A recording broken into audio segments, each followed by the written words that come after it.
What's up guys, welcome back to Tech Phantom, and the Realme is coming up with its next years of the flagship smartphone, which is the Realme GT 5 Pro.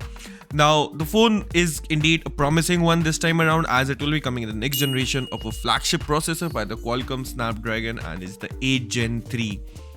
The Snapdragon 8 Gen 3 is indeed one of the major Android updates which you can get in a processor, and this is not going to be shying away.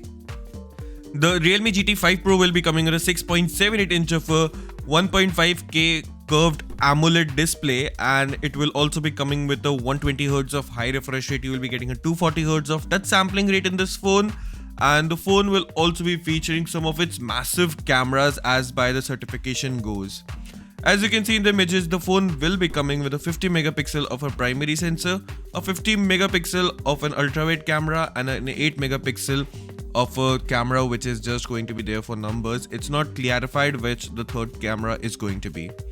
But as far as by the Terra certification goes, the phone will be coming with a 5400 mAh battery, just like the OnePlus 12 which is coming, and it will also be sporting a 100 watts of wired charging, and the charger will be included in the box itself.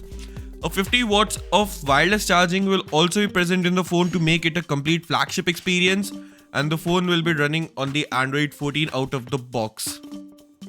The phone will be available in the base variant of the 8 plus 128GB, going up to 16 plus 1TB of an internal storage on a phone, which is crazy enough. Now the price of the phone, you can expect it to be around at of rupees 50 to 55,000 rupees in India, as the Snapdragon 8 Gen 3 is not going to be a cheap processor by any means. Now, what do you think about this video? If you like it, then do consider subscribing to our channel Tech Phantom and hit that bell icon so you never miss an update from us.